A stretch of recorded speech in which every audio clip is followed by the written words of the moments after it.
Voilà, bonjour mesdames, mesdemoiselles, messieurs, Nabilaï Kamara depuis Bruxelles, cher compatriote guinéen. Alors j'espère que vous êtes là nombreux pour ce direct je mène maintenant, donc avec le thème, je parle de la crise de liquidité, encore une fois, la crise de liquidité, des mensonges de la junte militaire qui aggrave même la situation, n'est-ce pas, cette crise financière ou crise de liquidité. Un cher commandant guinéen, j'espère que vous êtes là. Très bien. Nabilaï Kamara, c'est depuis Bruxelles. Très bien. Alors, encore une fois, maintenant c'est l'analyse. Hein. Encore une fois, je reviens sur ce thème de liquidité, crise de liquidité en Guinée. Et oui, cela, c'est après avoir écouté cette version de la junte militaire, de ce pouvoir injuste en Guinée. Alors, cette version concernant cette crise de liquidité, je vous assure que jusqu'à maintenant, ils n'arrivent pas à admettre, à accepter que c'est une crise, c'est vrai que c'est une crise, et non seulement admettre que c'est une crise, mais provoquée par leur mauvaise politique, disons, je parle de la politique de la junte militaire. Ça, c'est clair, au pouvoir depuis 2021. Très bien. Alors, je viens de lire ce discours de la junte militaire. Alors, on dit près de 1000 milliards de francs guinéens mis à la disposition des banques et on continue à dire qu'il y a une difficulté de faire circuler l'argent. C'est-à-dire que l'agent militaire a injecté 1000 milliards de francs guinéens, donc disons dans la circulation, on peut dire ainsi, en donnant à la banque ne va pas garder l'argent, n'est-ce pas?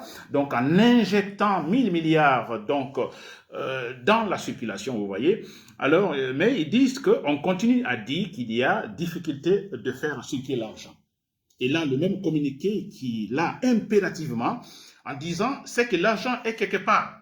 Sortez l'argent et faites-le circuler. Ce serait une bonne chose. Fin de citation.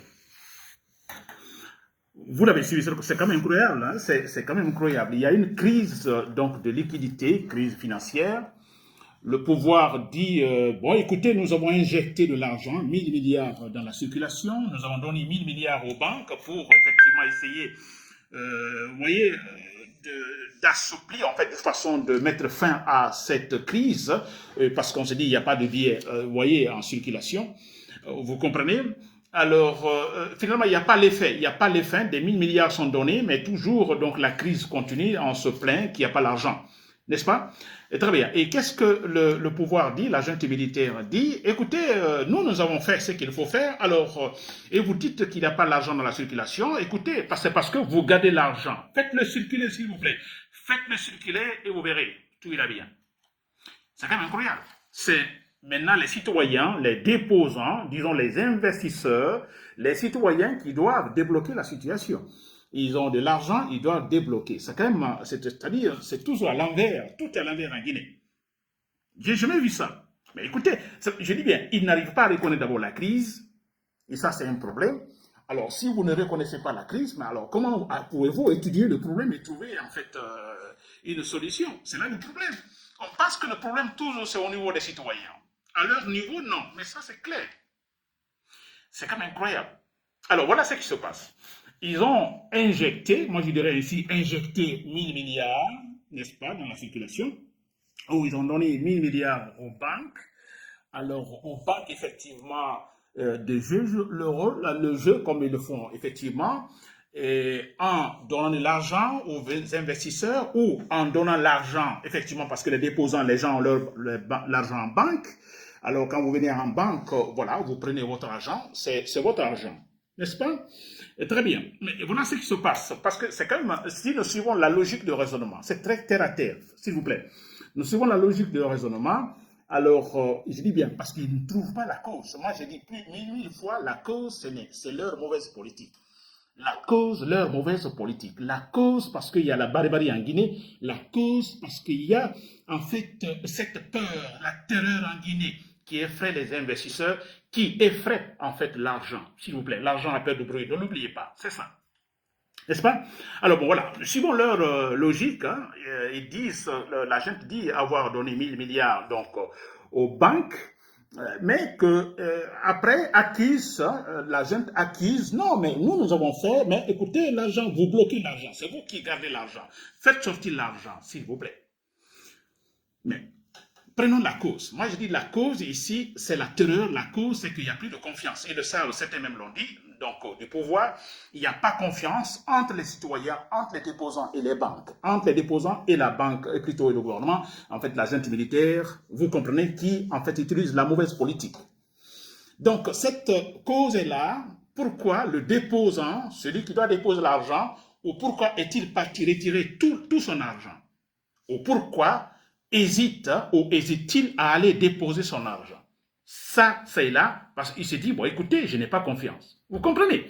Donc, cette méfiance est là. Alors, ils vont maintenant, eux, donner 1000 milliards aux banques, et quelque temps après, il n'y a pas l'effet, ça ne résout pas l'affaire.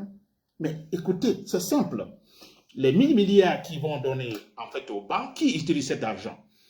Ils viennent de passer tout de suite leur grande mamaya concernant, disons, parlant de référendum, parlant de leur campagne présidentielle, parlant même de la campagne, disons, des élections même.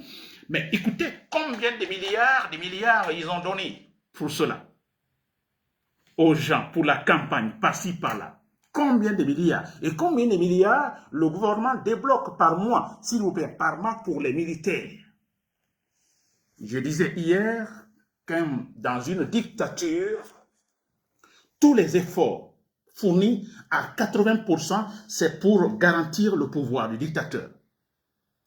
Son fauteuil, c'est cela, 80%. Alors vous imaginez, en Guinée, on parle de plus en plus de coups d'État militaires. N'est-ce pas? Il y a les preuves. Nous avons des militaires qui sont arrêtés, des militaires sont tués.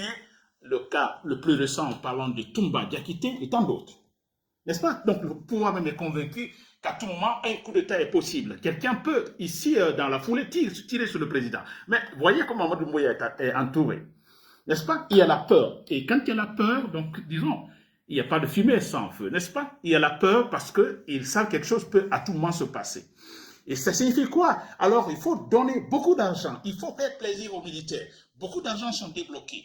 Beaucoup d'argent, je dis bien beaucoup d'argent. Ce sont des véhicules qui sont achetés. Vous voyez tant de véhicules qui rentrent en Guinée. Donc, des véhicules de marque, vous comprenez? Et ça, ça coûte cher, de l'argent. Et tout ça pour faire plaisir aux militaires.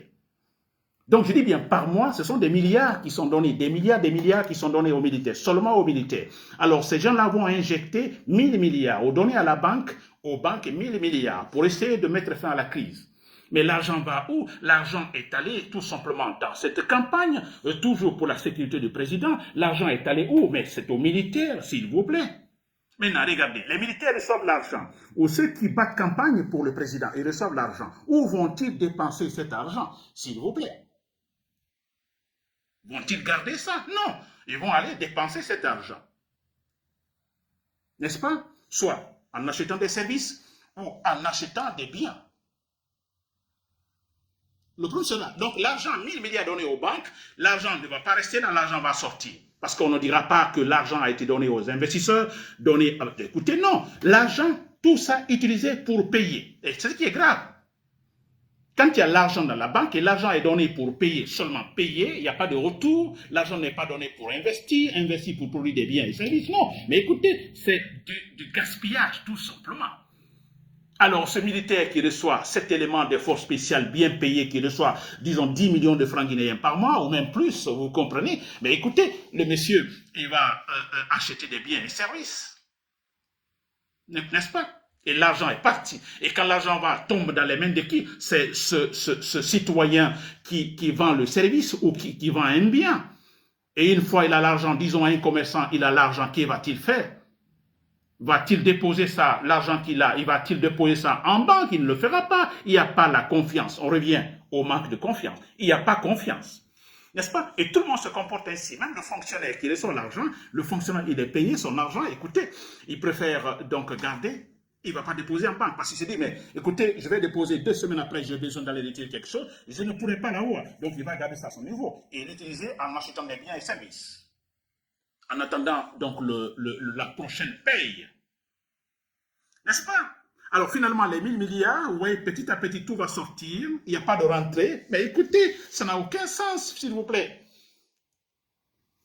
Ça n'a aucun sens. Donc ça a été déboursé, injecté pour rien. Parce que l'argent n'a pas été utilisé économiquement parlant. C'est-à-dire sortie et rentrée. Non, ça sort, ça ne rentre pas. Et parce que c'est bloqué quelque part. Ouais, ils le disent. Hein. Ils disent même dans leur discours, alors l'argent est gardé quelque part. Vous gardez l'argent et sortez-les, s'il vous plaît. Sortez l'argent. Mais c'est normal, c'est bloqué. C'est pourquoi ils ne bloquent pas. Et parce qu'il n'y a pas confiance. Je vais déposer mon argent. Écoutez, après j'ai des problèmes pour, disons, le retirer. C'est normal. C'est incroyable, s'il vous plaît. Mais moi, franchement, je ne sais pas. C'est normal, hein, c'est normal, cette incompétence de leur part. C'est normal. Nous, moi, j'ai toujours dit, la solution, c'est quoi? La solution, ce n'est pas en disant aux citoyens, aux déposants, alors arrêtez de garder l'argent chez vous, s'il vous plaît. Alors faites circuler l'argent.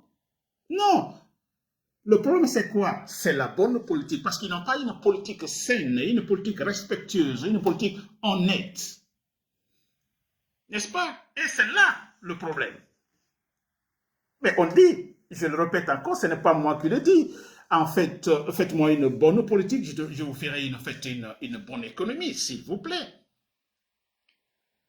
Mais la bonne politique, c'est cette politique respectueuse des lois, c'est cette politique, nous optons pour la démocratie, une politique démocratique, n'est-ce pas? Une politique, on ne dira pas, à travers laquelle on ne dira pas le problème c'est là-bas. Non, en fait, on a toujours des organismes qui sont là pour étudier minutieusement tout problème, toute situation et situer les responsabilités.